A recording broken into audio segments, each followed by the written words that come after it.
वधेरा जी ने 2007 से 2010 के बीच में 3 सालों के अंदर केवल 50 लाख रुपए से 300 करोड़ रुपए की प्रॉपर्टीज खरीदी है।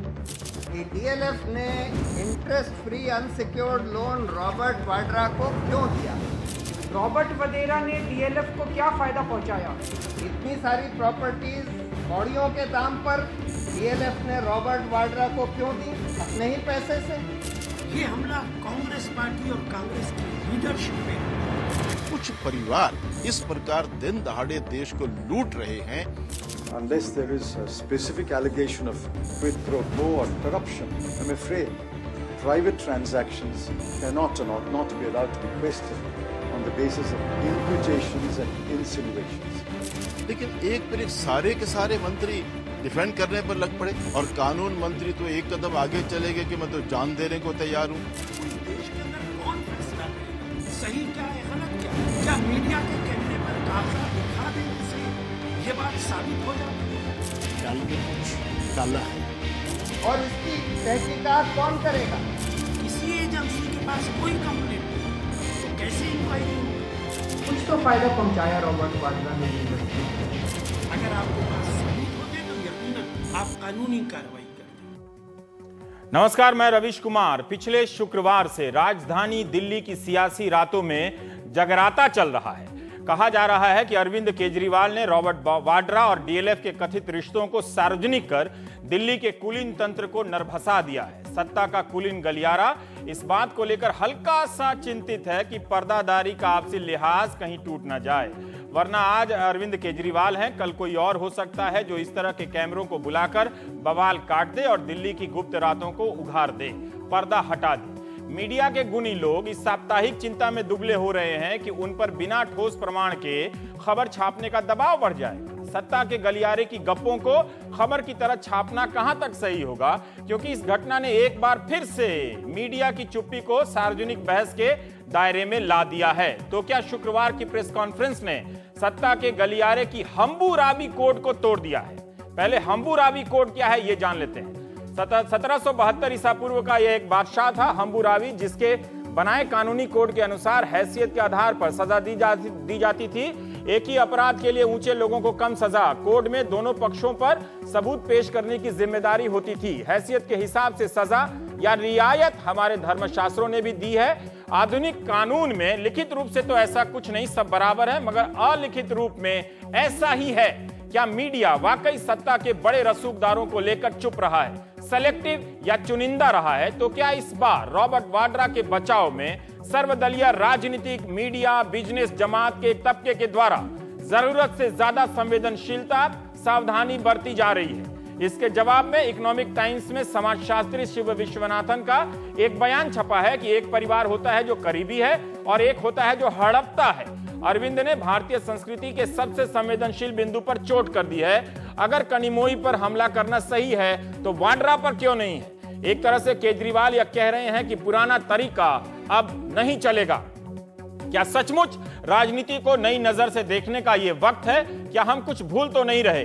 सोनिया और राहुल गांधी पर राजनीतिक आरोप रोज लगते हैं, उनमें और वाड्रा पर लगे आरोपों में क्या अंतर है? जब वाजपेयी प्रधानमंत्री थे तब उनके दामाद रंजन भट्टाचार्य को लेकर भी खबरें छपती थी।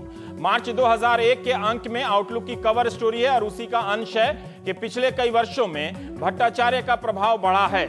आउटलुक ने कई नौकरशाहों, उद्योगपतियों और राजनेताओं से बात की तो सबने कहा कि भट्टाचार्य ताकतवर परंतु अदृश्य शक्ति हैं जो पीएमओ को चलाते हैं। उन आरोपों का क्या हुआ मालूम नहीं। गलियारे की गप्पबाजियां ऐसी ही होती हैं जो सही लगती तो हैं, मगर प्रमाण नहीं मिल पाता कई बार या सामने नहीं लाया जाता अक्सर। लेकिन आज अंग्रेजी अखबार द हिंदू ने वाड्रा और डीएलएफ की सफाई पर कई गंभीर सवाल उठाए हैं। पढ़िएगा, हाल के वर्षों में रॉबर्ट वाड्रा की संपत्ति कई गुना होती चली गई और जिन 4 कंपनियों ने लोन दिए, क्या उन्होंने पता किया कि रियल एस्टेट के बिजनेस में वाड्रा की विशेषज्ञता क्या थी पहले से? बचाव में कांग्रेस पार्टी की कथित उग्रता और बीजेपी की कथित औपचारिकता भी आपके सामने है। बीजेपी के शांता कुमार का अरविंद केजरीवाल को लिखा खत भी है, जिसके जवाब में अरविंद का सवाल है कि हिमाचल में आपकी सरकार है, आप जांच क्यों नहीं कर लेते? देश की संपत्ति की लूट में भाजपा भी उतनी ही शामिल है जितने की अन्य पार्टियां।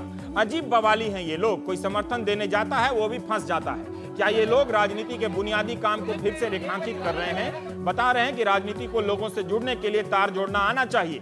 क्या यह अरविंद के अभियानों का असर है कि विद्युत कंपनी ने आज जन सुनवाई लगा दी और लोगों से पूछा कि बढ़ोतरी के बारे में आपकी क्या राय है? आज जब विद्युत कंपनी की सुनवाई चल रही थी तो बीजेपी के विजय गोयल भी टोपी पहनकर पहुंच गए।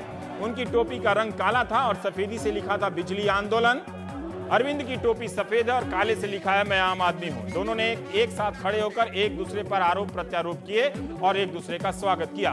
कौन किसका मंच लूट रहा है देखते रहेंगे आगे। तो आप इस विवाद को कैसे देख रहे हैं? अराजकतावादी उत्पाती के रूप में या साहसिक राजनीति के रूप में? क्या शुक्रवार की प्रेस कॉन्फ्रेंस ने राजनीति, मीडिया और बिजनेस की आपसी चुप्पियों को तोड़कर ऐसे सवाल खड़े कर दिए हैं कि जवाब देने में सब लड़खड़ा रहे हैं? क्या अरविंद ने सत्ता संबंधों को हिला दिया है? इसी पर है हमारा आज का प्राइम टाइम। मुख्तार अब्बास नकवी साहब हैं हमारे साथ, अशोक मलिक साहब हैं वरिष्ठ राजनीतिक पत्रकार, संजय सिंह हैं लखनऊ से, मुख्तार अब्बास नकवी साहब हैं मुंबई में बारिश हो रही है, तो संजय निरुपम साहब सांसद कांग्रेस के राष्ट्रीय प्रवक्ता, लाइन मिल जाएगा तो आ जाएंगे।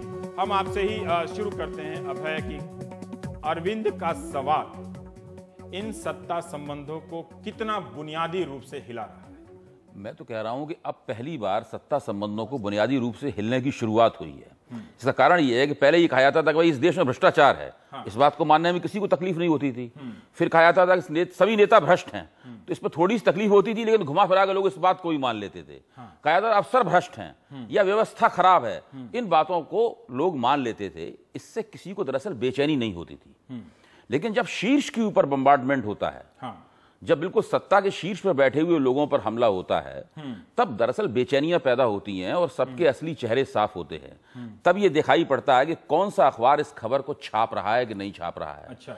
किस जगह छाप रहा है। हाँ। नीचे छाप रहा है कि पहले पन्ने पे बीच में छाप रहा है कि कौन कवर कर रहा है। ये सब मेरे ख्याल से मैं तो देख रहा हूं। हाँ। और दिखाई पड़ रहा है किस अखबार में इसके ऊपर क्या छप रहा है, क्या विश्लेषण है। लोग किससे सवाल पूछ रहे हैं? लोग कांग्रेस से सवाल पूछ रहे हैं, रॉबर्ट वाड्रा से सवाल पूछ रहे हैं, या उन जैसे लोगों से सवाल पूछ रहे हैं, या उन पर सवाल उठाने वालों से सवाल पूछा जा रहा है। ठीक है, एक तरह से ये सवाल ने आप कह रहे हैं कि मीडिया को भी बहस के दायरे में ला दिया, मीडिया को बहस के दायरे में ला दिया है। ये जो पूरा प्रश्न है कि जब तक आपके पास प्रमाण ना हो तब तक आप आरोप ना लगाइए। अगर यही केवल क्राइटेरिया होता, यही मानदंड होता, तो पत्रकारिता नामक की संस्था खत्म हो जाती।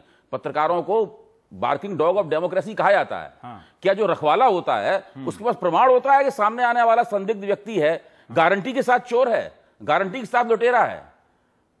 तो यहाँ दलील दी जा रही है कि बहुतों ने जो कहा कि हमारे पास दस्तावेज थे, लेकिन क्विड प्रो क्यो अदला बदली हुई, उसको प्रमाणित करने का सबूत नहीं था, इसलिए खबरें सामने नहीं लाई गई। सवाल इस बात का है, आज ये साबित हो गया है कि उस तरह के आग्रह की कोई आवश्यकता नहीं थी। उस तरह के आग्रह को भी आज समझा जाना चाहिए। हाँ। कि इसके पीछे भी कोई बात छिपाई जा रही थी। मैं ये कहना चाहता हूं कि अरविंद केजरीवाल और उनकी टीम का उभार क्यों हुआ?